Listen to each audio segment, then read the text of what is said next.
సాంకేతికంగా వస్తున్న మార్పులు,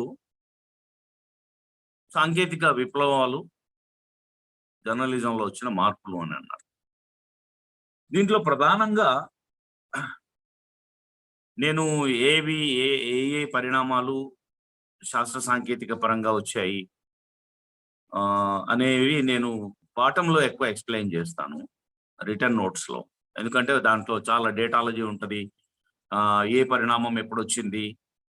అది ఏ రకమైన ప్రత్యక్ష ప్రభావము మీడియా మీద చూపించింది? ఏ రకమైన పరోక్ష ప్రభావం మీడియా గమనం మీద, అంటే ముఖ్యంగా జర్నలిజం అనే వృత్తి మీద చూపించింది అనే అంశాలు ఎక్కువ రాతకు అవకాశం ఉంటది. కానీ మాట్లాడుకోవడంలో గూడా మనం కొన్ని ట్రెండ్స్‌ని విశ్లేషించి, అవి ఏ విధంగా ప్రభావితం చేసినాయి, మొత్తం మాస్ కమ్యూనికేషన్‌ని ఎట్లా ప్రభావితం చేసినాయి. ఎందుకంటే జర్నలిజాన్ని ప్రపంచవ్యాప్తంగా ఎక్కడ చూసినా గూడా కమ్యూనికేషన్ తోటి కలిపి పరిశీలిస్తారు. ప్రపంచవ్యాప్తంగా గూడా జర్నలిజం కోర్సును ఎప్పుడైనా గూడా కమ్యూనికేషన్ తోటి ముడిపెట్టి, ఎందుకంటే కమ్యూనికేషనే మూల అంశం జర్నలిజంలో. కమ్యూనికేట్ చేయడం, ఒకరి నుంచి ఇంకొకరికి సమాచారాన్ని చేరవేయడం గానీ, తెలియజేయడం గానీ, భావాల అభివ్యక్తికి గానీ, సమాచారం తెలియజేయడం అన్నప్పుడు అది ఏ ఇప్పుడు మనం మాట్లాడుకుంటున్న శాస్త్ర సాంకేతిక పరిజ్ఞానం వల్ల మామూలు ప్రింట్ రూపంలో వచ్చే కమ్యూనికేషనే కాకుండా కాలక్రమంలో రేడియో రూపంలో, అట్లాగే టెలివిజన్ రూపంలో, ఇప్పుడు ఆడియో విజువల్‌ని టెక్స్ట్ తోటి సమ్మిళితం చేసే వెబ్ మీడియా వరకు కూడా విస్తరించింది. ఇవాళ ఉన్న క్లౌడింగ్ టెక్నాలజీలో అపారమైనటువంటి డేటాని నిల్వ చేసుకొని, దాన్ని సమయానికి, సందర్భానికి తగ్గట్టుగా ఈ మూడిటిని కలిపి ఒక స్ట్రీమ్ లాగా ఇస్తూ, ఇప్పుడు మనం ఎట్లా అంటారంటే వాటిని మనం జడ వేసేటప్పుడు 3 పాయల్ని కూడా సమ్మిళితం చేసి ఒక ఆకర్షణీయమైన జడ కింద ఎట్లా అల్తారో అట్లా ఒక ప్రింట్ స్ట్రీమ్‌ని ఒకవైపు, దానికి సంబంధించిన విజువల్‌ని ఒకవైపు, ఇంకా అవసరమైతే ఎక్స్‌పర్ట్ కామెంట్ వాళ్ళు అందుబాటులో లేకపోయినా గూడా, వాళ్ళెక్కడో మొబిలిటీలో ఉన్నా గూడా వాళ్ళతోటి మాట్లాడిచ్చి వాళ్ళ వాయిస్ తీసుకొని ఒకవైపు దృశ్యము, ఒకవైపు టెక్స్టు, ఇంకొక వైపు వాయిస్, ఇట్లా మూడిటిని గూడా మేళవించేటటువంటి టెక్నాలజీ ఇప్పుడు డిజిటల్ టెక్నాలజీలో సాధ్యమైతా ఉంది. అట్లా పరిణామ క్రమంలో మనం ఏ స్థితి నుంచి, మనం మొదటి క్లాస్‌లో, రెండో క్లాస్‌లో తెలుసుకున్నట్టుగా ఆహ్, మానవ పరిణామ క్రమంలో మనిషి భాషని సంపూర్ణంగా చెంది అభివృద్ధి చేసుకోలేని స్థితిలో ఉన్నప్పుడు గూడా సైగల ద్వారానో, సంకేతాల ద్వారానో కమ్యూనికేట్ చేయగలిగినాడు. కాలక్రమంలో మాట నేర్చినాడు. మాటకొక భాషా స్వరూపం ఇచ్చినాడు. దానికొక లిపిని తయారు చేసుకున్నాడు. ఆ లిపిని మొదట్లో గోడల మీదో, రాళ్ళ మీదో, శాసనాల రూపంలోనో రాసుకున్నవాడు కాలక్రమంలో గుడ్డ మీద రాయడం, తర్వాత దాన్ని ఇంప్రూవ్ చేసి మెల్లగా మెల్లగా పేపర్‌గా అనుకున్న తర్వాత పేపర్ మీద పెట్టడం, దాన్ని ఒక చోటు నుంచి ఇంకో చోటికి పరివ్యాప్తం చేయడం. అట్లా ఎస్పెషల్లీ 14th సెంచరీ నుంచి, 15th సెంచరీ నుంచి ఒక దాదాపు 400 పైన సంవత్సరాల పాటు ప్రింట్ మీడియా అనేది అనేక దశల్లో అభివృద్ధి చెందుతూ, పరిణామం చెందుతూ వచ్చింది. వచ్చిన తర్వాత thanks to science and technology అది కూడా ఎట్లా వచ్చింది, మామూలు మన ఇండియన్ కాంటెక్స్‌లో చూసినా కూడా ఎప్పుడో 17th century and 18th beginning లోపట ఈ బ్రిటిషర్స్ కొలోనియల్ రూల్ ఉండే గనుక మన దగ్గర కలకత్తా ప్రావిన్స్‌లో బెంగాల్ గజెట్ రూపంలో రావడం. తర్వాత అది ముంబై, చెన్నై అట్లాంటి ప్రాంతాల్లోకి విస్తరించి అట్లాగే గజెట్స్ తీసుకురావడం. అట్లా 1786, అట్లా ఆ సమయంలో బాగా అభివృద్ధి చెందాయి. కాలక్రమేణా రీజనల్ పేపర్స్ కూడా 19th సెంచరీ బిగినింగ్ నుంచి చాలా ప్రాంతీయ పత్రికలు వచ్చినాయి. మన దగ్గర కూడా కృష్ణ పత్రిక కానివ్వండి, 1902లో, 1906లో, 1908లో ఆంధ్రపత్రిక కానివ్వండి, ఆంధ్రజ్యోతి కానివ్వండి, ఆంధ్రప్రభ, ఇండియన్ ఎక్స్‌ప్రెస్ గ్రూప్ వాళ్ళ ఆంధ్రపత్రిక కానీ, ఆంధ్రప్రభ కానివ్వండి. 70sలో 74 అట్లా ఈనాడు వచ్చింది, 84 అట్లా ఉదయం వచ్చింది, 95 ఆ ప్రాంతంలో వార్త వచ్చింది, 2008లో సాక్షి వచ్చింది. ఇట్లా ప్రధాన స్రవంతిలో ఉన్నటువంటి పత్రికలు విస్తృతమైన వ్యవస్థలతో. సాక్షి పత్రిక అయితే ఒక హిస్టరీ క్రియేట్ చేసింది ప్రపంచంలోనే మరెక్కడా లేని విధంగా. అవును, యూరోప్ లోను అమెరికాలోను సైన్స్ అంతగా టెక్నాలజీ డెవలప్ అయినప్పటికీ ఏ పత్రిక ప్రారంభించినా మామూలు స్థాయిలోనే ప్రారంభిస్తారు కానీ ఒకే రోజు ఓవర్ నైట్, నిన్నటికి సాక్షి అంటే ఏంటో ఎవరికి తెలియదు, అడ్వర్టైజ్మెంట్ తప్ప. కానీ ఈ రోజు ఓవర్ నైట్ అంటే నిన్నటికి ఇవాళ, ఫర్ ఎగ్జాంపుల్ మనం ఇవాళనే ప్రారంభమైన రోజు అని లెక్కేసుకుంటే వాళ్ళు మార్చిలో స్టార్ట్ చేసినారు. అట్లా ఒక తేదీ తీసుకుంటే నిన్న 2 అక్టోబర్, ఇలా 3 అక్టోబర్. 2 అక్టోబర్ 3 అక్టోబర్ రాత్రి జరిగిన ఒక విప్లవం ఏంటి అంటే 11 లక్షల కాపీలు సుమారుగా 22 కేంద్రాల నుంచి ఒక కొత్త పత్రిక ప్రజా బాహుళ్యంలోకి అంత విస్తృత స్థాయిలో అన్ని మల్టిపుల్ కలర్డ్ పేజెస్ తోటి ప్రపంచంలో మరెక్కడా జరగనటువంటి సాంకేతిక విప్లవం కమ్యూనికేషన్ రంగంలో, జర్నలిజం రంగంలో, పత్రికా రంగంలో ఒక హిస్టరీ క్రియేట్ చేసిన ఆవిర్భావం సాక్షి ఇక్కడ. సో ఇదంతా కూడా సాంకేతికత, ఒక నిర్దిష్టమైన వృత్తి, పాత్రికేయ రంగం, పత్రికలు అనే అంశానికి సంబంధించింది. ఇవి ఎక్కువ తక్కువలకు సంబంధించి ఒకరితోటొకరు పోటీగా కంపారిటివ్ గా మాట్లాడడం కోసం చెప్తున్నది కాదు. ఇది ఒక శాస్త్ర సాంకేతిక విప్లవం అనేది ఒక వృత్తిని ఎంత ఉన్నతీకరిస్తుంది, ఎంత ఉన్నత స్థాయికి తీసుకెళ్తుంది. తద్వారా ఆ వృత్తి ఏ లక్ష్యాల కోసం పనిచేస్తుందో, ఎవరిని లక్షించి పనిచేస్తుందో ఆ టార్గెటెడ్ పీపుల్ ని రీచ్ అవ్వడానికి, వాళ్ళకి గరిష్ట స్థాయిలో సేవలు అందించడానికి ఉపయోగపడుతుంది.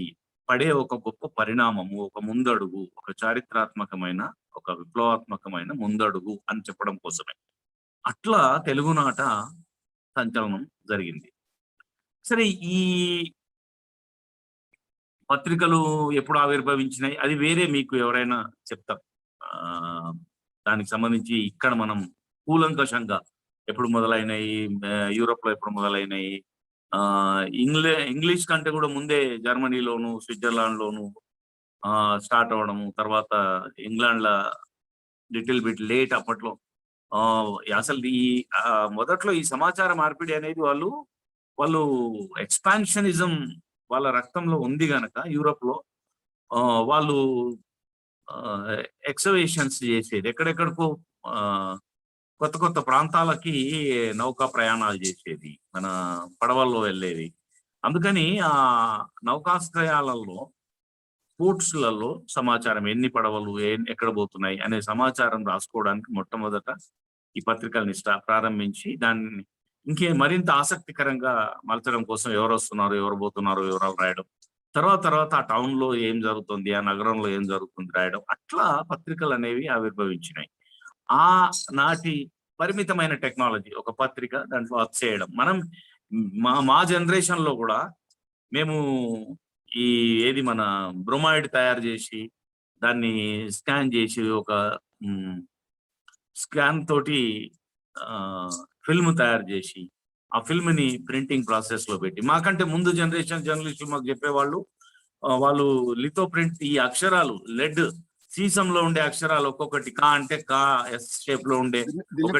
కాదు దిలీపన్న, ఒక మాట, మనకంటే ముందున్న జర్నలిస్టులు మీకేముంది మంది సౌకర్యాలు, మేము ఎంతో కష్టపడినాము, చేత్తో కంపోజ్ చేసేవాళ్ళం అని చెప్పేవాళ్ళు. అవును, చేత్తో అక్షరాలు ఒక్కొక్కటి ఏరి వాటి అన్నింటిని దగ్గర పెట్టి దాన్ని ఒక పట్టిక చేసి అట్లాంటి అన్ని అనేకం కుదిగుచ్చి పేపర్ చేసి, ఇది ఎవల్యూషన్ లో, హ్యూమన్ ఎవల్యూషన్ లో అది అందరికీ అట్లాంటి పరిణామాలు ఉంటాయి, పరిస్థితులు ఉంటాయి. అది పత్రికలనే కాదు, మన ఇంట్లో ఉండే సాధారణ జీవితంలో కూడా మేము ఇట్లా కష్టపడ్డాం.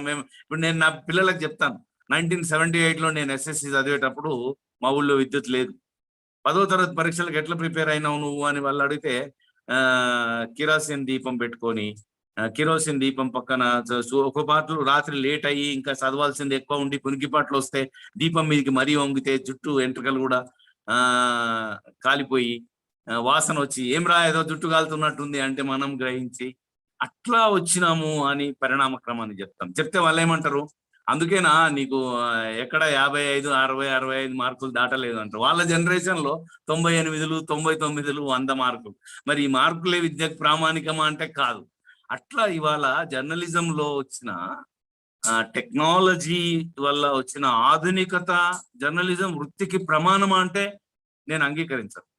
అది ప్రమాణం అని చెప్పడానికి లేదు. కాకపోతే సౌలభ్యం అది విస్తృతంగా ప్రజా బాహుల్యంలోకి వెళ్ళడానికి, మనం ఆశించిన నూకన్ కార్నర్ కి వెళ్ళడానికి, వేగంగా సమాచారం తీసుకు వెళ్ళడానికి కేవలం ప్రింట్ రూపంలో అక్షరాల రూపంలో అయితే ప్రభావితం చేయలేమంటే వాడికి శబ్ద రూపంలో గాని దృశ్య రూపంలో గాని సమాచారం తీసుకెళ్ళడానికి ఇట్లా అనేక రకాలుగా ఈ సాంకేతికత అనేది ఉపయోగపడుతుంది. కానీ సాంకేతికత అల్టిమేట్ కాదు. సాంకేతికత ద్వారా వచ్చిన అభివృద్ధి వృత్తి యొక్క గొప్పతనానికి ప్రామాణికం కాదు. అది ఒకటి మనం గుర్తుపెట్టుకోవాల్సి ఉంటుంది. సో ఈ ఈ ఈ పరిణామ క్రమానికి సంబంధించిన డాటాలజీ అయితే నేను ఖచ్చితంగా నోట్స్ లో నేను పేర్కొంటాను. అది మనకు తెలియాలి కనుక సిస్టమేటిక్ గా డేటాలజీ అనేది చెప్తాను. కానీ ఎట్లా వచ్చింది, ఇందాక ఎల్వికే ఇంటర్వ్యూ అయ్యి చెప్పినట్టు మా పూర్వీకులు అట్లా చెప్పేవాళ్ళు. మేము బ్రొమైడ్ తయారు చేసేది, డాక్ ఎడిషన్ అని పెట్టేది, స్టార్ పెట్టేది, 2 స్టార్లు పెట్టేది, రాత్రి చిట్ట చివరి న్యూస్ కూడా ఇచ్చేటందుకు సిటీ ఎడిషన్ అని తీసుకొచ్చేది. హైదరాబాద్ లో కూడా ఇంకా చుట్టుపక్కల శివార్లకి సెకండ్ డాట్ ఎడిషన్ వెళ్ళేది. మధ్య సిటీలో లేటెస్ట్ గా ఉన్న 12 గంటలకో ఎప్పుడో ఏది ప్రాసెస్ క్లోజ్ చేసి 3 గంటలకో 4 గంటలకో ప్రింటింగ్ స్టార్ట్ చేసిన లేటెస్ట్ ఎడిషన్ సిటీ మధ్య భాగంలో ఉండే వాళ్ళకి వెళ్ళేది. అట్లా పరిణామం వచ్చినాక టీవీ కూడా 1995 లో మన ఇండియన్ కాంటెక్స్ట్ లో టీవీ ఎప్పుడో స్టార్ట్ అయినా కూడా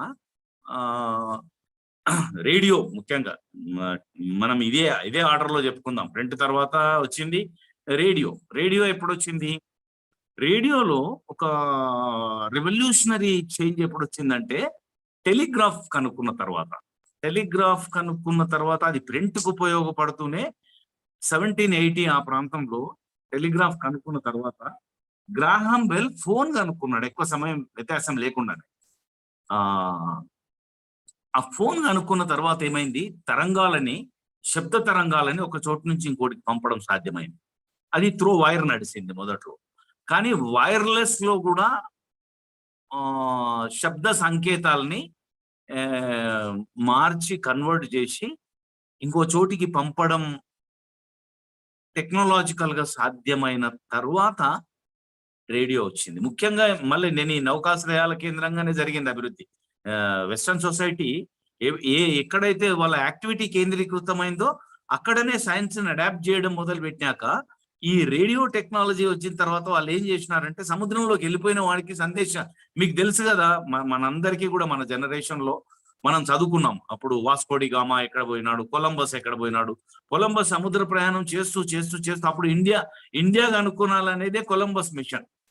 ఇండియాని ఎందుకంటే వాళ్ళు ఈ ఇరాన్ ఇరాక్ ఎక్కడైతే ఉందో అక్కడ వాళ్ళకి ఇక్కడ నుంచి సుగంధ ద్రవ్యాలు ఇండియా నుంచి ఇంగ్లాండ్కి తీసుకుపోతుంటే వాళ్ళు అడ్డుకోవడము, వాళ్ళ సంపదను దోచుకోవడము, వాళ్ళ దగ్గర ఉంటే ఏముంటది తీసేసుకోవడం తోటి చేస్తుంటే ఈ భూభాగంగానే ఎందుకు పోవాలి ఇండియాకి, సముద్ర మార్గంగా కూడా ఇండియాకు వెళ్ళాలి అని కొలంబస్ ప్రయాణం చేస్తూ ఇటువైపు రావాల్సిన వాడు, ఈస్ట్ సైడ్ రావాల్సిన వాడు, అప్పుడు ఈ టెక్నాలజీ లేదు, ఈ మన నావిగేటర్స్ లేవు, ఈ దిక్సూసీలు లేవు. అట్లాంటి పరిస్థితుల్లో వాడు వెళ్తున్నాను ఇండియా వైపే అనుకుంటూ పశ్చిమ వైపు వెళ్ళి అమెరికా తీర ప్రాంతానికి వెళ్ళి దాన్ని ఇండియా అంటాడు. మరి ఇండియా అంటే ఇట్లుంటారా, ఇండియాలో నల్లగుంటారు కదా, మరి వీళ్ళు ఎర్రగున్నారు ఎందుకు అంటే వీళ్ళు రెడ్ ఇండియన్స్ అన్నాడు. ఇది ఇండియానే, వీళ్ళు రెడ్ ఇండియన్స్. తర్వాత టెక్నాలజీ డెవలప్ అయినాక వాస్కోడి గామా మన దక్షిణ తీరంకి వచ్చినాడు, అది వేరే విషయం. నేను ఈ పోర్ట్స్ ని ఎందుకు వాడుకున్నారంటే వాళ్ళు పడవల్లో ప్రయాణం చేస్తున్న వాళ్ళతోటి కమ్యూనికేట్ చేయడం కోసం ఈ రేడియో టెక్నాలజీని వాళ్ళు వాడుకున్నారు. వాళ్ళకి సంకేతాలు ఇవ్వడం, వాళ్ళతో మాట్లాడడం, ఉన్నావా, నువ్వు ఎంత దూరం ఉన్నావు, నీకు లైట్ హౌస్ కనిపిస్తుందా, ఇట్లా మాట్లాడుకోవడం. అట్లా తర్వాత డెవలప్ అయింది రేడియో డెవలప్ అయినాక ఫస్ట్ రేడియో ఎస్టాబ్లిష్ అయినాక మీకు ఆశ్చర్యం కలుగుతుంది. నేను ఈ మధ్య 2 ఏళ్ల కింద శ్రీలంక వెళ్ళినప్పుడు రేడియో సిలోన్ గురించి చెప్పినారు వాళ్ళు. మనకు కూడా తెలుగు ప్రసారాలు వచ్చాయి, మేము చదువుకునే రోజుల్లో 70s 80s గురించి చెప్తున్నాను. మీనాక్షి పొన్నదురై అని ఎంత అద్భుతంగా మాట్లాడేదో తెలుగు పాటలు వినిపించేది. చిత్రమైన గొంతు ఉండేది ఆమె. ఆ radio Ceylon was the second radio in the world అట. అట్లాగే ఇండియా కూడా ఎర్లీగానే రేడియో వచ్చింది, కానీ 1947లో ఇండిపెండెన్స్ వచ్చిన తర్వాత మనం ఇంకా విస్తృతం చేసినాం దాన్ని. టీవీని కూడా విస్తరిస్తా వచ్చినాం. టీవీలో మీకు ఆశ్చర్యకరంగా 1982లో ఏషియాడ్ జరిగింది మన దగ్గర ఢిల్లీలో. 1982 ఏషియాడ్ సందర్భంగా టెలివిజన్ ని కలర్ లోకి మార్చినారు. అది ఒక గొప్ప రెవల్యూషన్ మన దగ్గర. మేము 1982లో, మీరు ఆశ్చర్యపోతారు, జోగిపేటలో చదువుతున్నాను నేను, degree second year. India versus Pakistan finals match జరిగింది హాకీ. డైరెక్ట్ లైవ్ చూసే అవకాశం లేకుండింది, కాకపోతే దాన్ని రిలే చేసినారు తెల్లారి రిలే చేస్తే, ఆ రిలే చూడడానికి మేము 14 కిలోమీటర్లు జోగిపేట నుంచి మా బంధువుల ఊళ్ళో కమ్యూనిటీ రేడియో టీవీ ఉంటుంది, కమ్యూనిటీ టీవీ జనం కోసం పెట్టేది బయట స్కూల్ దగ్గర లేకుంటే గ్రామ పంచాయతీ దగ్గర. ఆ టీవీలో చూడడానికి 14 కిలోమీటర్లు సైకిల్ వేసుకొని ఏషియాడ్ లో India versus Pakistan finals hockey match చూడడానికి వెళ్ళాం. అట్లా ఇండియన్ కాంటెక్స్ట్ లో ఈ జర్నలిజం వృత్తిని, ఈ కమ్యూనికేషన్స్ ని ప్రజల్లోకి తీసుకుపోవడానికి ముందు పత్రికలు 1780 నుంచి క్రమంగా 1900 ఒక 100 సంవత్సరాల కాలం పాటు పెద్ద ప్రగతి లేదు. 1900s లో మాత్రం చాలా రివల్యూషనరీ చేంజెస్ వచ్చినాయి. ఈ ప్యాసీమెయిల్ వచ్చిన తర్వాత ప్రింట్ కి ఎక్స్క్లూజివ్లీ ఇక్కడ నుంచి పేజీని ఇంకెక్కడికన్నా బదిలీ చేయొచ్చు అన్నాక ప్రింటింగ్ ఉంది అనుకోండి. మీకు ఎగ్జాంపుల్ కోసం, మీ అండర్స్టాండింగ్ కోసం చెప్తున్నా. సిటీ మధ్యలో ఆఫీస్ ఉంటుంది ఎవరికైనా, ఈనాడు కావచ్చు, ఆంధ్రజ్యోతికి కావచ్చు, ఉదయంకు కావచ్చు, వార్తకు కావచ్చు, ప్రధాన పత్రికలు ఎవరికైనా. అయితే అక్కడ ఉండే వసతి, అక్కడ ఈ మెషిన్స్ ని ఎస్టాబ్లిష్ చేసుకోవడానికి, సిస్టమ్స్ ఏర్పాటు చేసుకోవడానికి, డిఫరెంట్ డెస్క్లు ఏర్పాటు చేసుకోవడానికి, నేషనల్ డెస్క్ అని, బిజినెస్ డెస్క్ అని, స్పోర్ట్స్ డెస్క్ అని, ఈ విస్తరిస్తున్న కొద్దికి, ఈ సర్క్యులేషన్ పెరుగుతున్న కొద్దికి, ఆఫీస్ విస్తరిస్తున్న క్రమంలో ప్రింటింగ్ యొక్క స్థలం సాధ్యం కానప్పుడు ప్రింట్ ఎక్కడో నగరాల శివారుల్లో షిఫ్ట్ చేస్తే కూడా పేజీ ఇక్కడ నుంచి ప్యాసివ్ మెయిల్ ద్వారా నువ్వు రూపొందించిన పేజీ ఏదైతే ఉంటుందో, page 1, page 2, page 3 as it is గా ఒక నిమిషం వ్యవధిలో ఇక్కడ నుంచి అక్కడికి ట్రాన్స్మిట్ అవ్వడం, దెన్ అక్కడ ప్రింటింగ్ స్టార్ట్ చేయడం. చూడండి మీరు, సీసపు అక్షరాలు ముద్రల్ని జమ చేసి అచ్చు గుద్దు, ఇట్లా ఇప్పుడు మన పెళ్లి పత్రికల అచ్చు గుద్దే మిషన్స్ చూసాం మనం. ఈ ఏమంటారు, ఈ టెక్నాలజీ టెర్మినాలజీ కూడా నాకు సరిగ్గా తెలియదు, ఆ మాట గుర్తు రావట్లేదు. ఆ ప్రింటింగ్ రాకముందు ఈ అచ్చు యంత్రాలలో చేసేటప్పటికీ ప్యాసిమెయిల్ వచ్చి నిమిషంలో ఇక్కడ నుంచి పేజీ నువ్వు ఎక్కడ ప్రింటింగ్ యూనిట్ ఉందో ఆ యూనిట్ కి ట్రాన్స్మిట్ చేసుకొని ఇమీడియట్ గా నిమిషాల వ్యవధిలోనే ఇక్కడ కంప్లీట్ చేసి పుష్ చేసిన పేజీని అక్కడ ప్రింటింగ్ స్టార్ట్ చేసే టెక్నాలజీ మొదలైనాక ఒక 6 పేజీలో, 8 పేజీలో, 12 పేజీలో, 16 పేజీలో తో పాటు ఈ టాబ్లాయిడ్ చిన్న పేపర్ ని కూడా దాంట్లోకి ఇన్సర్ట్ చేసే విధంగా టెక్నాలజీ డెవలప్ అయిన తర్వాత రీచ్ అనేది by covering the latest news and reaching early, అంటే తొందరగా 74లో వచ్చిన ఈనాడు సక్సెస్ వెనుక ఉన్న అనేక మంత్రాల్లో ఒక మంత్రం ఏంటంటే పొద్దునే పేపర్ ఇవ్వడం. నిద్ర లేచేటప్పటికి నీ ముంగిట్లో, నీ వాకిట్లో, నీ డోర్ సందులోంచి నీ ఇంట్లో పేపర్ పడుతుంది. That is the great network they developed and they could able to provide paper that early. అది ఒక సక్సెస్ మార్క్. తర్వాత వేరే పత్రికలు వచ్చి దాన్ని సరిగ్గా నిర్వహించలేక, సరైన సర్క్యులేషన్ సిస్టమ్స్ లేక ఇప్పటికీ కూడా కుదురుకొని పత్రికలు ఉన్నాయి, సర్క్యులేషన్ కుదురుకొని. కానీ వాళ్ళు సిస్టమేటిక్ గా అచీవ్ చేయడం వల్ల అది వాళ్ళ సర్క్యులేషన్ పెంచడానికి, తద్వారా వాళ్ళ ఏమంటారు, వాళ్ళ పలుకుబడి పెంచడానికి, వాళ్ళ పరపతి పెంచడానికి ఆస్కారమైంది. అది వేరే విషయం. నేను టెక్నాలజీ మాత్రం చెప్పదలుచుకున్నాను. టెక్నాలజీలో, సైన్స్ లో జర్నలిజం యొక్క ఏమంటారు, రచనా వ్యాసంగం కానీ, పద్ధతులు కానీ, భాషా వినియోగం కానీ లో కూడా సమూలమైన మార్పులు వచ్చినాయి. ఇప్పుడు రేడియో డెవలప్ అయిన తర్వాత ఏమైంది, రేడియో ఎట్లాంటి ఉపకరణం అంటే కమ్యూనికేషన్ లో నీకు లిటరసీ తోటి నిమిత్తం లేకుండా ఎవరైనా విని దాని ప్రయోజనం పొందేటటువంటి కమ్యూనికేషన్ టూల్ అది. సో అందుకని రేడియోకి రాసేటప్పుడు ఎట్లా రాయాలి, పత్రికలకు రాసినట్టుగానే రాయాలనా అంటే కాదు, రేడియోకి భిన్నంగా రాయాలి, తేలికైన పదాలతోటి రాయాలి. ఎందుకంటే లిటరేట్స్ ఇల్లిటరేట్స్ కూడా వింటారు. ఇంకొకటి వాళ్ళకు సులభంగా అర్థమయ్యేటట్టుగా రాయాలి. ఎందుకంటే వాళ్ళు టోటల్ అటెన్షన్ తోటి, ఇప్పుడు పేపర్ చదివేవాడు 100% అటెన్షన్ పే చేస్తే తప్ప పేపర్ చదవలేడు. కానీ రేడియో అట్లా కాదు. వంట చేసుకుంటూ రేడియో వినొచ్చు, ఇస్త్రీ చేసుకుంటూ రేడియో వినొచ్చు, గడ్డం గీసుకుంటూ రేడియో వినొచ్చు. కనుక వాడు పూర్తి అటెన్షన్ పే చేయడు కనుక వానికి అరటి పండు ఒలిచి పెట్టినట్టుగా భాష ఉండాలి అని పత్రికా భాష కంటే కూడా అత్యంత సులువైన తేలికైన పదాలని ఉపయోగించేటటువంటి భాషని వాడాల్సిన అవసరం. నాకు వాచ్ తీసుకొచ్చేటటువంటి అదొకటే కాకుండా ఇంకొకటి కూడా మీకు చెప్పాలి. మీకు అనుభవం ఉందో లేదో, చాలా మంది యంగర్ జనరేషన్ వాళ్ళు ఉన్నారు, రేడియోని అంత శ్రద్ధగా వింటారో విన్నారో తెలియదు. కానీ మేము రేడియో సంక్షిప్త శబ్ద చిత్రం అని సినిమాని 3 గంటల సినిమాని 1 గంటకి కుదించి దాంట్లో ఉండే మ్యూజిక్ గ్యాప్స్ ని పాటల్ని వాటన్నిటిని ఎత్తి పడేసి గంటన్నరకి కుదించి సంక్షిప్త శబ్ద చిత్రం అని 1 గంట సేపు సినిమా వేసేవాళ్ళు. నాటకాలు వచ్చేవి అప్పుడు, రేడియో నాటకాలు. ఈ నాటకాలలో గొప్పతనం ఏంటంటే నాటకం రాసేటప్పుడే స్క్రిప్ట్ రచయితకి ఒక అవగాహన ఉంటది, ఏంటంటే దృశ్యం ఉండదు కనుక అదేంటి అని అంటే ఇది నీకు తెలుసుగా అని అన్నాడు అనుకో సంభాషణ, ఇక్కడ గిలగిల కొట్టుకుంటాడు రేడియో వినేవాడు. అది ఏం చూపిస్తున్నాడో అవతలోడు ఏం చూస్తున్నాడో తెలియదు కనుక వాళ్ళు అంటారు ఇదిగో ఈ రేడియో ఇదిగో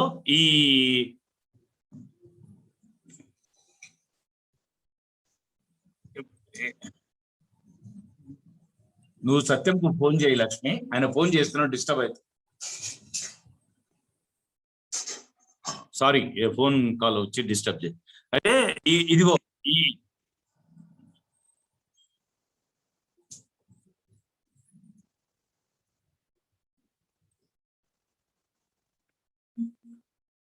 ఇదిగో ఈ చీర అక్కడ పెట్టండి అని అంటే, ఓహో ఈ ఎర్ర చీర ఎక్కడిది, నిన్న చూడలేదే నేను అని అంటే దాంట్లో అది ఎర్ర చీర అని, అది ఒక చేతి నుంచి ఇంకో చేతికి మారుతున్నది చీర అని కూడా శ్రోతకు అర్థమయ్యేలాగా సంభాషణలు రాయాలి అనేది ఒక టెక్నిక్. ఇది సాంకేతికతో లింక్ అయిన టెక్నిక్. అట్లాగే వార్తలు రాసేటప్పుడు కూడా ఒక సన్నివేశాన్ని చెప్తేనో, ఒక సందర్భాన్ని వార్త రూపంలో చెప్తేనో, వార్తా కథనంగా అక్కడ జరిగిన పరిణామాలను, ఒక యాక్సిడెంట్ ని వివరిస్తేనో, ఒక పదచిత్రం ఈ మస్తిష్కం మీద మెదలాలి శ్రోతకి. అట్లా రాయాలి స్క్రిప్ట్ రేడియో.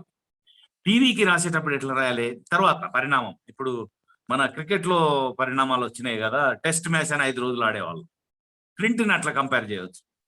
తర్వాత ఒక రోజులోనే ఎవరు బోర్ వచ్చేసి 5 రోజులు ఎవరు చూస్తాడు రా భయ్ అని అన్న తర్వాత దాంట్లో ఒక కొత్త మోడల్ ఆవిష్కృతం చేసి వాళ్ళు ఏం చేసినారు, 50 ఓవర్లు ఒకరు 50 ఓవర్లు ఒకరు ఆడాలి, ఇంత లోపల ఎంత పరుగులు అయితే అంత పరుగులు లెక్క, 3-3.5 గంటల పాటు మీరు ఆడితే 3-3.5 గంటలు మేము ఆడతాం, మధ్యలో 1 గంట రెస్ట్. ఎటు తిరిగి ఉదయం 9-10 గంటలకు స్టార్ట్ అయితే సాయంత్రం 5-6 గంటలకల్లా మ్యాచ్ అయిపోతుంది. ఒక రోజులోనే ఫలితం వస్తుంది. కనుక ఈ క్రీడల్ని ఎంజాయ్ చేసే వాళ్ళ అనుభూతిని మార్చడం కోసం టెస్ట్ మ్యాచ్ వచ్చింది. అట్లా ప్రింట్ నుంచి అది ఏంటో దృశ్యం చూడాలి, ఆ శబ్దం వినాలి, ఆ మొక్క కవలికలు కనబడాలి, ఆ సన్నివేశాలు కనబడాలి, ఆ ఏమంటారు స్పాట్ ఆఫ్ ద ఈవెంట్, ఆ సంఘటన స్థలాన్ని కల్లారా చూడాలి. ఇట్లాంటి టెక్నాలజీని మీడియా కమ్యూనికేషన్ లో అడాప్ట్ చేసిన తర్వాత టీవీ వచ్చింది. అది 1 డే మ్యాచ్ అనుకుంటే ఇప్పుడు దానికంటే వేగంగా వెబ్సైట్ వచ్చింది.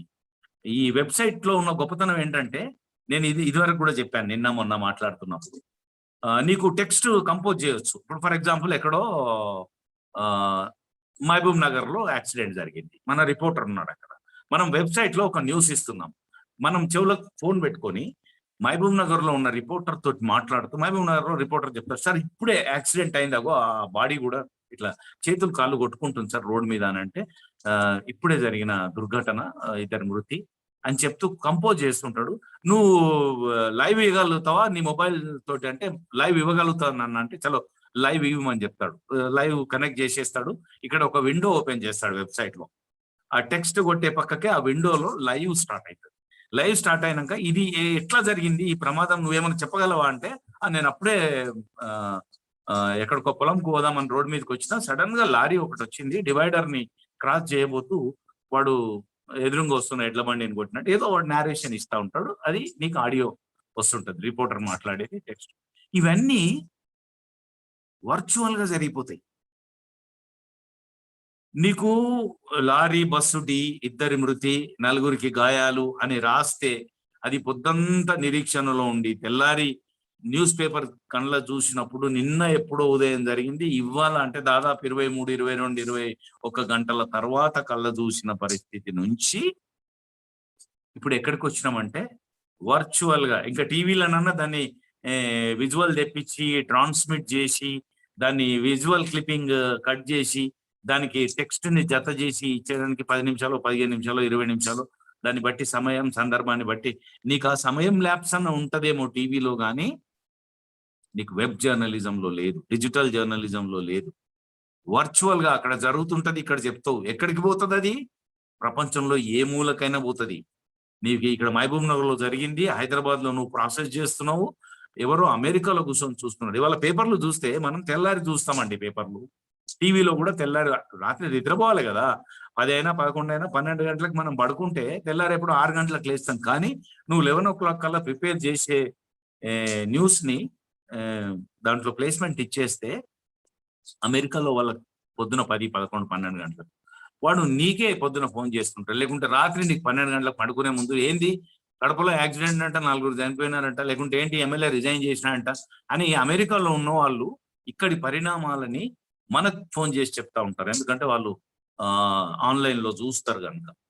ఇగో ఇట్లా వన్ డే మ్యాచ్ లాగా వెబ్ జర్నలిజం వచ్చింది కనుక వాటికి తగ్గట్టుగానే ఇప్పుడు టీవీకి రాసేటప్పుడు మనోళ్ళు దురదృష్టవశాత్తు ఏమైందంటే most of the people working in today Telugu TV journalism లో 100% మంది ప్రింట్ మూలాల నుంచి వచ్చిన వాళ్ళు, లేదా ప్రింట్ స్టైల్ ఆఫ్ జర్నలిజం పాఠాలు చెప్తుంటే నేర్చుకొని వచ్చిన వాళ్ళు.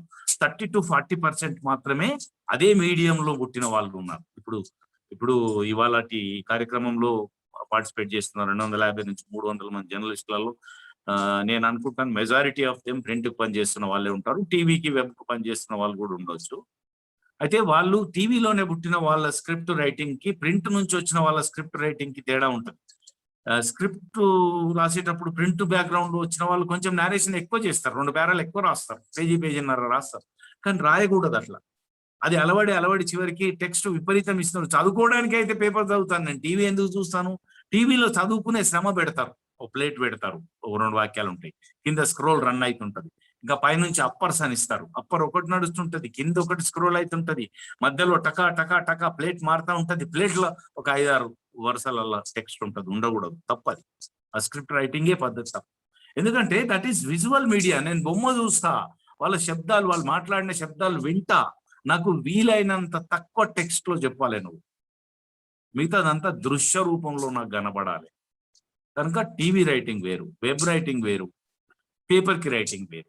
ఈ విధమైన మార్పులు, మౌలికమైన మార్పులు ఎక్స్ప్రెషన్ లో, భాషలో, దాని నిడివిలో, దానికి వాడే పదాలు కూడా చూడండి. ప్రింట్ లో గౌరవప్రదమైన భాష ఉంటది.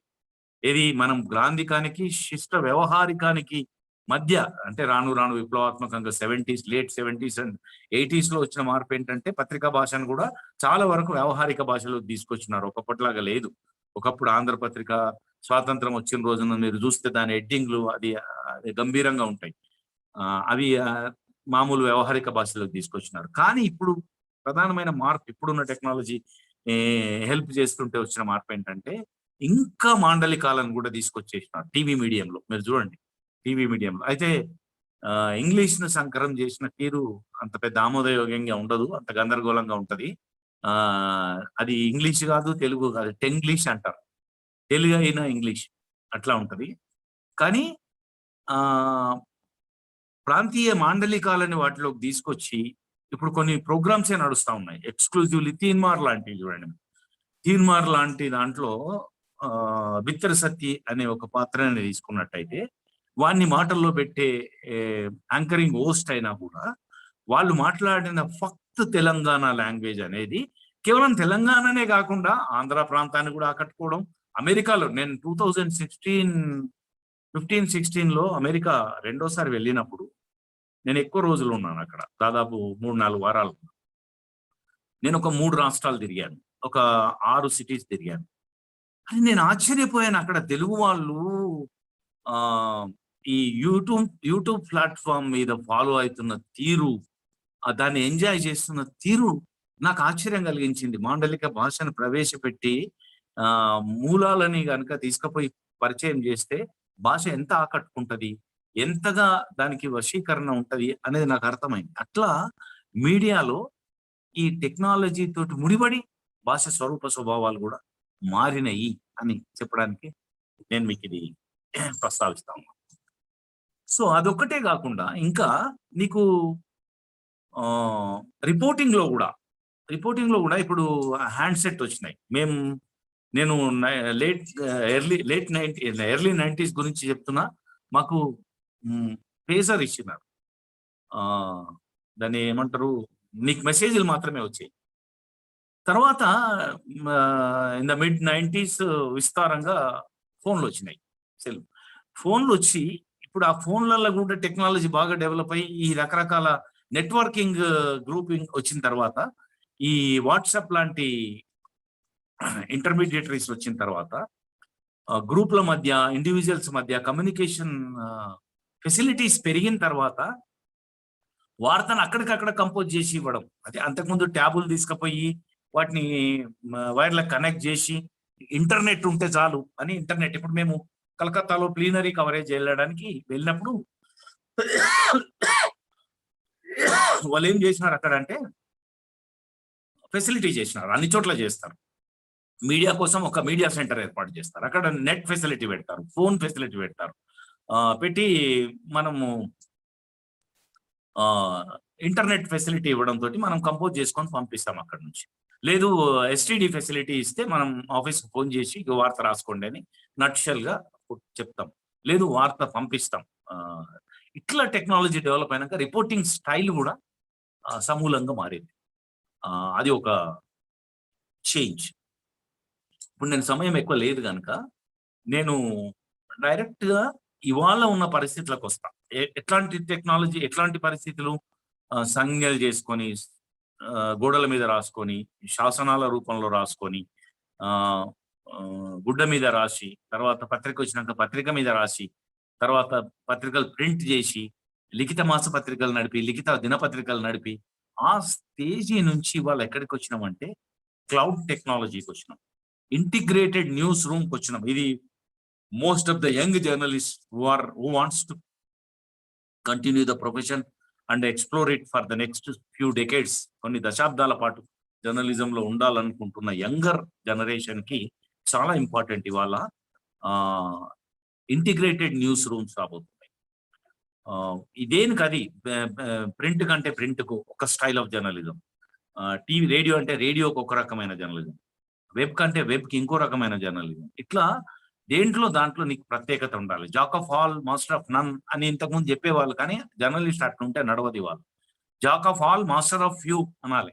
దేంట్లోనూ నీకు సైన్సా, టెక్నాలజా, స్పోర్ట్సా, క్రిమినల్ క్రైమ్ రిపోర్టింగా, లీగల్ రిపోర్టింగా, అగ్రికల్చర్ రిపోర్టింగా, డెవలప్మెంట్ రిపోర్టింగ్ జర్నలిజమా, నీకు దేంట్లోనూ 1, 2, 3 రంగాలలో నీకు ప్రత్యేకమైన అభినివేశం ఉంటే తప్ప నీకు నువ్వుగా డిమాండ్ క్రియేట్ చేసుకోలేవు. అది ఒక ఆస్పెక్ట్.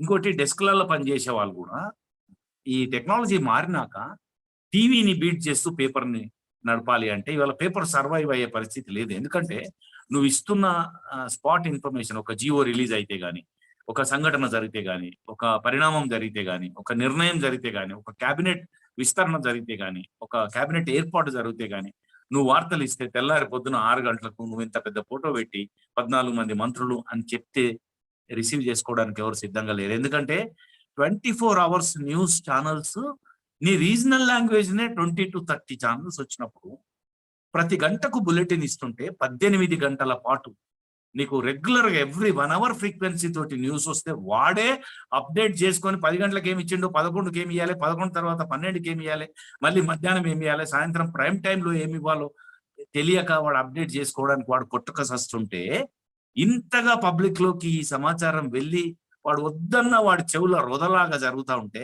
మళ్ళీ నువ్వు తెల్లారి పొద్దున నీ పేపర్లో హెడ్డింగ్ పెట్టి లారీ బస్సు డి 2 మృతి 4 గాయాలు అంటే there will be no takers. అప్పుడు ప్రింట్ లో కంటెంటే మారాలి. ఇది ఇది ఇది result of science and technology. So నీ కంటెంట్ స్వరూపమే మారాలి. ఏం చేయాలి నువ్వు? Improved information, additional information, more information, curated information అంటున్నాం మనం. అది ఇస్తే తప్ప నువ్వు క్యాబినెట్ అనగానే క్యాబినెట్ అంటే సరిపోదు. ఈ క్యాబినెట్ ఎట్లా ఏర్పడ్డది, ఈ సామాజిక సమీకరణాలు ఎందువల్ల చేయాల్సి వచ్చింది, ప్రీవియస్లీ ఎట్లా ఉండే క్యాబినెట్, ఇప్పుడు ఎట్లా ఉంది, ఇది భవిష్యత్తులో ఎలక్షన్స్ కు ముడిపెట్టినారా, ఏ సామాజిక వర్గాలను సంతృప్తి చేయడానికి ఎంత డ్యూ షేర్ ఇచ్చినారు, లేదు పార్టీలో ఉండే 3-4 రకాల గ్రూపులు ఉన్నాయంటే ఏ గ్రూప్ నువ్వు విశ్లేషణాత్మకంగా ఇన్డెప్త్ గా ఇన్ఫర్మేషన్ ఇస్తే తప్ప నీ వైపు రారు. నీ పేపర్ తీసుకునేవాడు ఉండరు. ఉండాలి అంటే నువ్వు అదనపు సమాచారం ఇస్తుంది. ఏమిస్తున్నావు అదనంగా?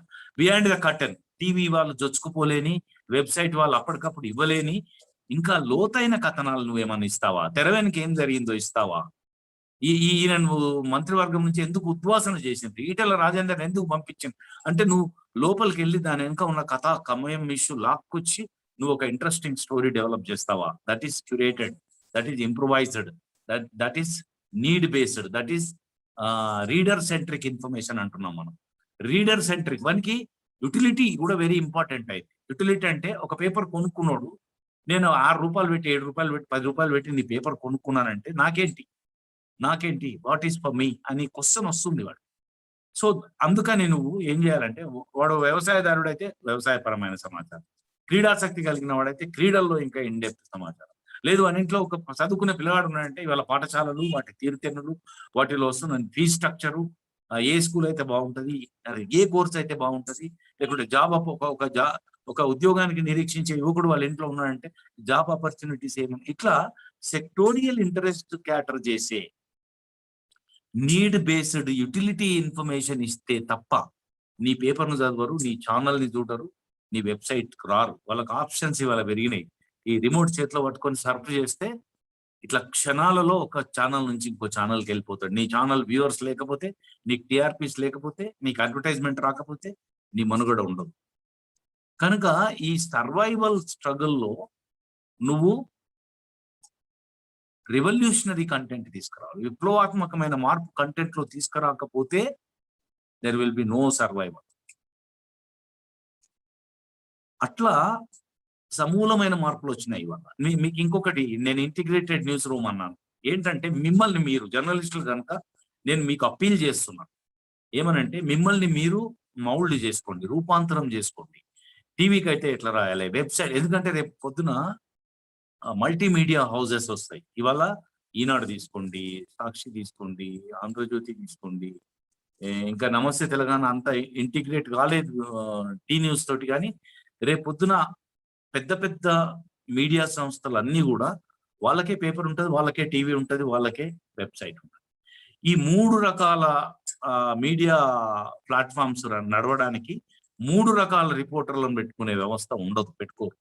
కనుక వాళ్ళు 3 రకాలకు సరిపోయే వార్త రాయగలిగిన నిపుణుల్ని మాత్రమే ఉంచుకుంటారు, మిగతా వాళ్ళని తొలగించేస్తారు. కనుక మీరు 3 రకాలుగా కూడా వార్త ఇచ్చే నైపుణ్యాలని మీరు పెంచుకున్నట్టయితే రేపు ఇంటిగ్రేటెడ్ న్యూస్ రూమ్స్ వచ్చే పరిస్థితి ఉంది. ఇలా క్లౌడ్ టెక్నాలజీ దాకా వచ్చినాం, ఐటీ రెవల్యూషన్ అయితే.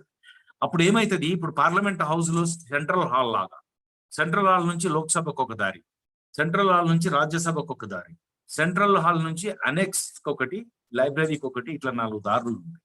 అట్లాగే సెంట్రలైజ్డ్ న్యూస్ రూమ్ కి వచ్చి పడుతుంటది ఇన్ఫర్మేషన్. అది పొద్దున జరిగిన యాక్సిడెంట్ కావచ్చు, మధ్యాహ్నం జరిగిన క్యాబినెట్ సమావేశం కావచ్చు, సాయంత్రం జరిగిన సాంస్కృతిక కార్యక్రమం కావచ్చు, రాత్రి జరిగిన ఇంకేదో పొలిటికల్ డెవలప్మెంట్ కావచ్చు. ఈ న్యూస్ ఎట్లా వస్తున్నది, అట్లా న్యూస్ రూమ్కి వచ్చిన తర్వాత అక్కడ డిఫరెంట్ డెస్క్లు ఉంటాయి.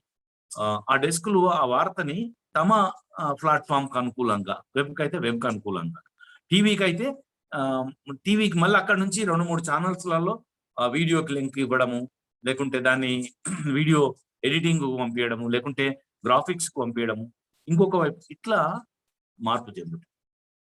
అట్లాగే పేపర్కి అయితే ఇంకా దాని స్టోరీ డివిజన్కి అయితే స్టోరీ డివిజన్కి వెళ్తుంది, మ్యాగజైన్ అయితే మ్యాగజైన్కి వెళ్తుంది. దాని వాళ్ళు ఇంకా ఎందుకంటే వాళ్ళకి వరల్డ్ టైం ఉంటుంది, 12 గంటల దాకా ఫైల్ చేయొచ్చు కనుక వాళ్ళు దాన్ని ఇంకా ఎంత మెరుగులు దిద్ది క్యూరేటెడ్ రేషియో కూడా ఒక 30% స్పాట్ ఇస్తే ఇవాళ మీరు గమనించండి, ఇప్పటికే మార్పు వచ్చేసింది. ప్రధానమైన పత్రికలు సాక్షి కానీ, ఈనాడు కానీ, ఆంధ్రజ్యోతి కానీ తీసుకోండి, స్పాట్ని ఎక్కువ ఇస్తలేరు.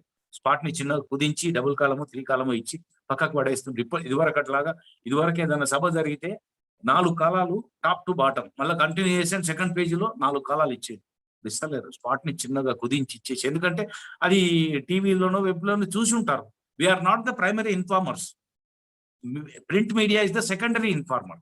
కనుక అదనపు సమాచారం ఆ డెస్క్ లో అట్లాగే ఆ ట్రీట్మెంట్ చేసి 12 గంటల వరకు ఇంకా దాన్ని ఇంప్రూవ్ చేసిన వెర్షన్ తీసుకొచ్చి దానికి అడిషన్ చేసి బాక్స్ ఐటమ్స్ ఇచ్చి దానికి గ్రాఫిక్స్ ఇచ్చి దానికి టాబ్లేషన్ చేసి దానికి అనాలిసిస్ చేసి ఇవన్నీ చేసేటటువంటి మార్పులు ఈ సాంకేతిక రిజల్ట్ వల్ల వస్తున్నాయి. ఈ టెక్నాలజీ డెవలప్మెంట్ వల్ల జర్నలిజం యొక్క వృత్తి తీరుతెన్నులే మారుతున్నాయి.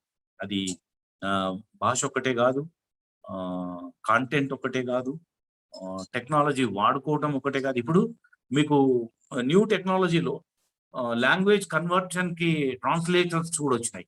నువ్వు నీకు ఇంగ్లీష్ రాదు, లేకుంటే నీకు ఇంగ్లీష్ లో ఒక నోట్ ఇచ్చిండ్రు, తెలుగు రాదు, నువ్వు ఇంగ్లీష్ టెక్స్ట్ కొట్టి ఆ సాఫ్ట్వేర్ కనుక నీ హ్యాండ్సెట్ లోనో, నీ ట్యాబ్ లోనో, లేకుంటే నీ ల్యాప్టాప్ లోనో, లేకుంటే నువ్వు ఆఫీస్ లో ఇన్స్టాల్ చేసుకున్న నీ సిస్టమ్ లోనో ఆ సాఫ్ట్వేర్ డౌన్లోడ్ చేసుకుంటే ఆ ఇంగ్లీష్ పీస్ ని సెకండ్లలో ట్రాన్స్లేట్ చేసేస్తుంది. ట్రాన్స్లేట్ చేసినాక అక్కడక్కడ చిన్న మార్పులు చేయాల్సి వస్తుంది. ఇప్పుడు రాను రాను యూటిలిటీ పెరిగిన తర్వాత ఆ తప్పులు కూడా సవరించబడి ఒక నార్మలైజ్ అవుతుంది, స్టాండర్డైజ్ అవుతుంది. లాంగ్వేజ్ స్టాండర్డైజ్ అయిన తర్వాత భవిష్యత్తులో అవే చేస్తాయి. ఇంకా ఇప్పుడు వాయిస్ రిసీవర్స్ కూడా వచ్చినాయి. నువ్వు చెప్తే రిపోర్ట్ చేస్తుంది అది. గాంధీ భవన్ లో ఇవాళ జరిగిన సమావేశంలో ప్రధానంగా రేవంత్ రెడ్డి ఇట్లా అన్నాడు అట్లా అన్నాడు నువ్వు చెప్తా ఉంటే టక కంపోజ్ అయిపోతావు. సో అప్పుడు ఏమైతుంది, నీకు ఆడియో కనెక్ట్ చేస్తారు న్యూస్ రూమ్ కి ఆడియో కనెక్ట్ చేస్తే అక్కడే ఐటమ్ కంపోజ్ అవుతుంది. నువ్వు ట్రాన్స్మిట్ చేసే పని కూడా ఉండదు. అప్పుడు ఈ లైవ్ వర్చువల్ ప్రజెంటేషన్స్ ఉన్న డిజిటల్ మీడియాలో ఆ జర్నలిజం, ఆ వేగం, ఆ శాస్త్ర సాంకేతికత నిన్ను ఇంకా అడ్వాంటేజెస్ స్థితిలో తీసుకెళ్తుంది. అది మరింత పాఠకునికి, శ్రోతకి మేలైతుంది. అయితే దీన్ని 100% science and technology will take it to the highest standard. దాంట్లో ఏం లోపాలు ఉన్నాయని నేను అనట్లేదు, లోపాలు ఉంటాయి, దాంట్లో కూడా అవలక్షణాలు ఉంటాయి. ఇవాళ ఏది సత్యం అని పాఠకుడు తల బాదుకోవాల్సిన అవసరం వస్తుంది in the flood of fake news. ఈ మ్యానుఫ్యాక్చర్డ్ కాన్సెంట్ వచ్చిన తర్వాత ఇవాళ ప్రభుత్వాలు కానీ, కార్పొరేట్లు కానీ వాళ్ళకు అనుకూలమైన వాతావరణం క్రియేట్ చేసుకోవడానికి వక్రీకరిస్తున్నారు సమాచారాన్ని. దాన్ని రకరకాలుగా వండి వారుస్తున్నారు. ఇట్లాంటి ఫేక్ న్యూస్ ఎరాలో మనం క్రెడిబిలిటీ నిలబెట్టుకోవాలంటే మనకి ultimately truth is the centre. Truth centric గానే ఉండాల్సి వస్తుంది. టెక్నాలజీ గొప్ప కాదని నేను అనను. Technology always helped humanity for progress. మనిషి ఈనాడు ఈ స్థితికి వచ్చి ఇన్ని సౌఖ్యాలు అనుభవిస్తూ, ఇన్ని కష్టాలు ఎదుర్కొన్నా కూడా వాటిని అధిగమిస్తూ, ఆరోగ్యపరంగా కూడా మెరుగుపరుచుకుంటూ, నేను సిద్ధాంతపరంగా మాట్లాడట్లేదు. సిద్ధాంతపరంగా వస్తే ఏది ఆరోగ్యం, ఏది అనారోగ్యం అనేది అదొక పెద్ద చర్చ. అది ఈ అడ్డమైన తిండ్ల వల్లనే ఇవాళ ఆరోగ్యాలు పాడవుతున్నాయి తప్ప ఇవాళ సైన్స్ డెవలప్ అయ్యి, మెడిసిన్ డెవలప్ అయ్యి వాడికి వైద్యం వచ్చిందని మీరు చెప్తున్నారు. దానికి ఆ క్రెడిట్ ఇవ్వలేమంటే అది డిఫరెంట్ ఆర్గ్యుమెంట్. కానీ ఇవాళ సైన్స్ డెవలప్ అయింది, మెడిసిన్ డెవలప్ అయింది, రకరకాల రోగాలకు వైద్యం వచ్చింది, ఆధునిక టెక్నాలజీ వచ్చింది, శస్త్రచికిత్సలు చేస్తున్నారు, ఆయుర్దాయం పెంచారు. That you see the life expectancy going up. ఒకప్పుడు 50-60 సంవత్సరాలకు తప్పి మనం చనిపోయేవాళ్ళు, ఆ సంఖ్య ఎక్కువ ఉండేది. కానీ వాళ్ళు 60, 70, 80 దాకా కూడా ఆరోగ్యంగా వాళ్ళు కనుక కొంచెం శ్రద్ధతోటి శరీరాన్ని నిర్వహించుకున్న వాళ్ళకి 80, 90 వరకు హాయిగా ఉండగలుగుతున్నారు. That is the science. అట్లాగే ఈ సాంకేతిక రంగంలో కూడా, ఈ కమ్యూనికేషన్స్ రంగంలో కూడా, ఈ జర్నలిజం వృత్తిలో కూడా సైన్స్ అండ్ టెక్నాలజీ చాలా అడ్వాంటేజ్లు తీసుకొచ్చింది. కొన్ని డిసడ్వాంటేజెస్ ఉన్నాయి, వాటిని అధిగమించాలి కాలక్రమంలో. ఒక్క మాట మాత్రం మనం గుర్తుపెట్టుకోవాలి, ఐన్స్టీన్ చెప్పినాడు, A day will come when the technology will surpass the human mind and thought perception. ఆ రోజు ఈ ప్రపంచం అంతా కూడా ఈడియట్స్ తో నిండిపోతుంది అని ఆయన ఒక తీవ్రమైన వ్యాఖ్య చేసినాడు. టెక్నాలజీ మనిషి యొక్క మేధస్సుని, ఆలోచన సరళిని దాటేసే రోజు వస్తుంది. ఆ రోజు ఈ ప్రపంచం అంతా ఈడియట్స్ తోటి నిండిపోతుంది, అంటే హ్యూమన్ వాల్యూస్ పడిపోతాయి అనేది ఆయన ఉద్దేశము. ఇవాళ అట్లాంటి టెక్నాలజీ వస్తుంది. మీరు ఆర్టిఫిషియల్ ఇంటెలిజెన్స్ చూడండి. ఆర్టిఫిషియల్ ఇంటెలిజెన్స్ లో రకరకాల టెక్నాలజీ వచ్చింది. దాని క్రమంగా మీడియా కూడా అడాప్ట్ చేస్తా ఉన్నారు. ఇప్పుడు మెల్లమెల్లగా మీడియాకి అడాప్ట్ చేస్తా ఉన్నారు. మీడియా ఇంకా అనేక రకాలుగా ఈ టెక్నాలజీని వాడుకుంటూ వృద్ధి చెందడానికి, వికాసం చెందడానికి ఆస్కారం ఉంటది. నేను ఉండదనను. కానీ మనం being the journalist who are the instrumental in carrying the process of journalism, ఈ జర్నలిజం అనే వృత్తిని నిర్వహించే వృత్తికారులం మనం. వృత్తికారులుగా జర్నలిస్టులు కూడా ఎప్పటికప్పుడు అప్డేట్ కాకుండా, ఇప్పటికి కూడా కొంతమంది ఏమంటారు, వాడు 25 సంవత్సరాల నుంచి జర్నలిజంలో ఉంటాడు, నాకు కంపోజ్ రాదు పోయి అంటాడు. ఆఫీస్ వాళ్ళని బతిలాడతాడు, ఒక ఆపరేటర్ని పెట్టండి నేను చెప్తా, వాడు కంపోజ్ చేస్తాడు. అంటే నడవదు. You are not updated. నువ్వు ఈ ప్రవాహ వేగంలో శ్రీశ్రీ చెప్తాడు కదా, ఎముకలు గుల్లిన వయస్సు మళ్ళిన వృద్ధుల్లారా ఆగండి పడిపోండి అని అంటాడు. దూసుకొని పోగలిగిన వాడికే అవకాశాలు ఉంటాయి కనుక మనం ఎప్పటికప్పుడు, ఇది అసాధ్యమైంది ఏం కాదు, ప్రతిదీ నేర్చుకోవచ్చు, అప్డేట్ కావచ్చు. టెక్నాలజీని అడాప్ట్ చేసుకొని వృత్తి విలువల్ని నాశనం కానియకుండా మెయింటైన్ చేసుకుంటూ మనం ఈ టెక్నాలజీని కనుక సరిగ్గా అడాప్ట్ చేసుకున్నట్టయితే మనం ఆధునీకరించుకొని మనకు నీడ్ బేస్డ్ గా, అవసరానికి తగ్గట్టుగా మనం తీర్చిదిద్దుకుంటే definitely there is ample of scope and number of opportunities are there. Challenges, opportunities రెండు ఉంటాయి. By reducing the challenges, making and converting such all challenges into opportunities ఉన్న వాళ్ళే ప్రోగ్రెస్ అవుతారు, ముందుకెళ్తారు, పైకి ఎదుగుతారు. మీరందరూ కూడా టెక్నాలజీని అడాప్ట్ చేసుకొని వృత్తిని మరింత ఉన్నతీకరించడానికి, వృత్తి ప్రమాణాలని పెంచడానికి, గరిష్టంగా పాఠకులకి, శ్రోతలకి ఉపయోగపడడానికి, తద్వారా సమాజాన్ని ఇప్పుడున్న స్థితి కంటే మెరుగైన స్థితికి సమాజాన్ని ఉన్నతీకరించడానికి దోహదపడతారని అభిలషిస్తూ,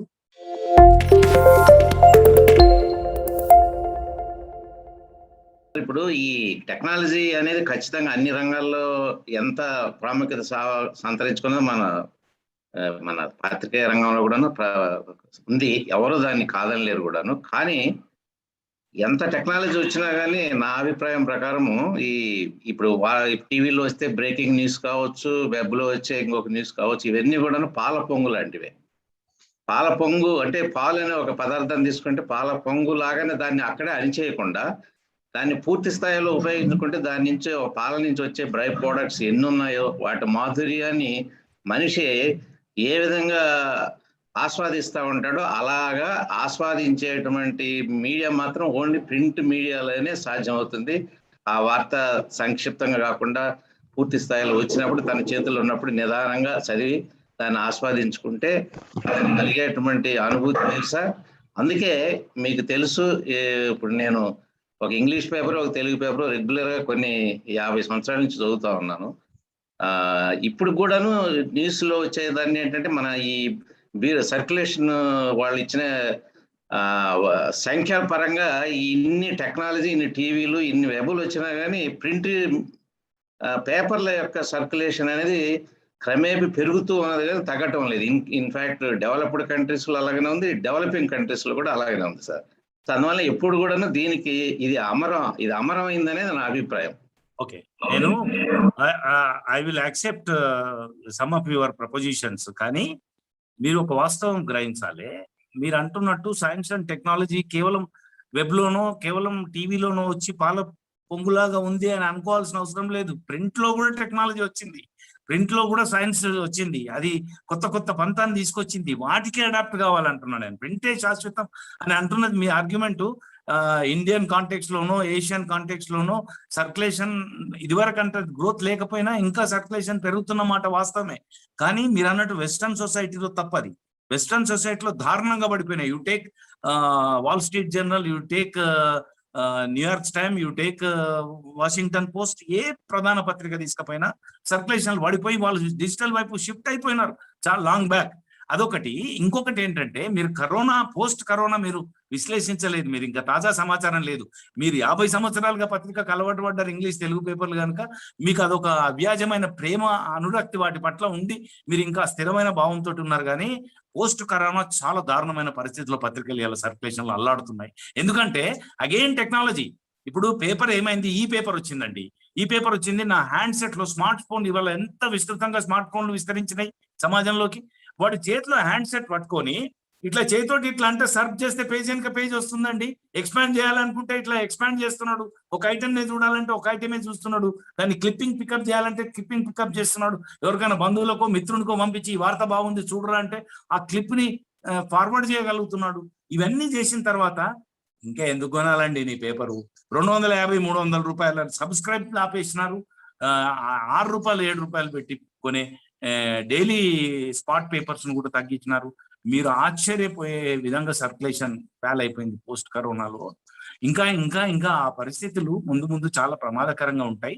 మనం వాస్తవాల్ని ఎందుకు అంగీకరించాలి అంటే, మనం పరిస్థితులకు అనుకూలంగా మార్చుకోవడం కోసమే అంగీకరించాలి తప్ప నాస్టాలజిక్ ఎఫెక్ట్ కానీ భావోద్వేగాల పరమైన అంశం కాదు. ఇది వాస్తవాలతో ముడిపడ్డ అంశం గనుక గ్రహించాలని చెప్పడం అంతే. నారాయణ గారు, మీ అభిప్రాయాన్ని విభేదించకుండానే నేను జరుగుతున్న పరిణామాలని చెప్పాను. ఇప్పుడు press information bureau fact check అని చెప్పేసి ఒక సాఫ్ట్వేర్ ఉందండి. అలాగే మనకి రూరల్ ఏరియాకి తెలుసుకునే జనాలకి అంత నెట్వర్క్, రూరల్ ఏరియా అయినా కూడా ఇవాళ ఇంటర్నెట్ ఫెసిలిటీ అట్లా వచ్చింది కదా. మంచికే కాకుండా అనేక అరిష్టాలకు కూడా ఇవాళ ఇంటర్నెట్ మన డ్రాయింగ్ రూమ్ లోకి వచ్చింది, గ్రామీణ ప్రాంతాల్లోకి వచ్చింది. సాఫ్ట్ ఫోన్ ఉన్న ప్రతి చోట, టవర్ వేసిన ప్రతి చోట నీకు 4G టెక్నాలజీ కూడా వచ్చింది కనుక అనేక ఈ గూగుల్ సెర్చ్ లో నీకు ఫ్యాక్ట్ చెక్ సాఫ్ట్వేర్లు ఉన్నాయి. మన ఇన్స్ట్రుమెంట్ లోకి ఏదన్నా ఒక డౌన్లోడ్ చేసుకొని, మీరు రిపోర్టింగ్ ప్రొఫెషన్ లో ఉన్నారు కనుక ఒకటి ఏదన్నా పర్ఫెక్ట్ గా ఉండే ఒక ఫ్యాక్ట్ చెక్ సాఫ్ట్వేర్ చేసుకొని ఒక ఫోటో వచ్చి, ఇగో ఈ ఫోటోలో ఇట్లా చేసినారు అని ఏ ప్రభుత్వానికి అనుకూలంగాను ఏ పార్టీకి వ్యతిరేకంగాను ప్రచారం జరుగుతుంది, అది నిజమా వాస్తవమా తప్ప అంటే ఇది when it was first used, దానికి లాంగ్వేజ్ ఉంది. ఆ లాంగ్వేజ్ ప్రకారం చెక్ చేస్తే ఇది ఎప్పుడు వాడిందో చెప్తుంది. ఇప్పుడు ఏ వాట్సాప్ ప్లాట్ఫామ్ మీదనో ఫేస్బుక్ లోనో తప్పుడు ప్రచారం చేస్తే వాటిని నిజమో కాదో నిర్ధారించుకొని, నిజమైతేనే వాడి, నిజం కాకపోతే డిస్కార్డ్ చేసే facility at the finger tips of journalist. మనం అడాప్ట్ చేసుకోవాలి, కొంచెం చొరవ చూపెట్టాలి, కొంచెం శ్రమ పెట్టాలి.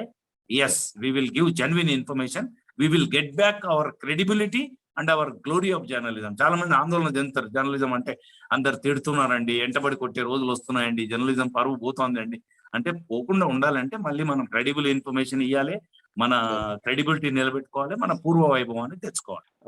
సార్, ఒక చిన్న డౌట్ అండి. నార్మల్ గా ప్రతి దినపత్రిక కూడా స్టాండర్డ్ గా ఎన్ని పేజీలు ప్రచురించాలి అనేది ఏమన్నా ఉంటుందా? ఎందుకనంటే ఏముండదు, ఎన్ని పేజీలు అనేది ఉండదు.